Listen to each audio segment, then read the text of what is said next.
ব্লিঙ্কিট থেকে অর্ডার করেছি, তো পার্সেল চলে এসছে। চলো তোমাদের সাথে শেয়ার করব আজকে কি কি এসেছে।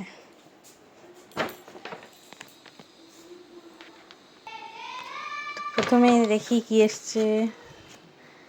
এটা একটা প্লাস্টিক টাইপের, ওই ডাস্টবিনে রাখতে হয়। এটা বাসন মাজার। আর কি আছে, এটা জিরে আছে। আর আছে আমার মাম্মার জন্য একটা ব্রাশ। ওর দাঁত ওঠেনি, একটা উঠেছে, ও ব্রাশ নিতে চায়, সেজন্য একটা ওর জন্য ব্রাশ অর্ডার করেছি। এটা কি, এটা লঙ্কা, একদম ফ্রেশ ভেজিটেবল, একদম ফ্রেশ।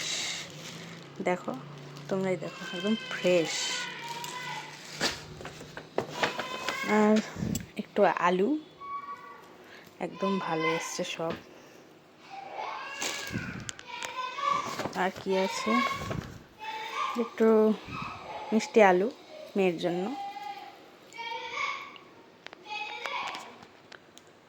এটা হচ্ছে পটল, সত্যি খুব ভালো এসছে। আর কিছু নেই, একটা আলু পড়ে আছে। এই হচ্ছে আজকের শপিং। টাটা।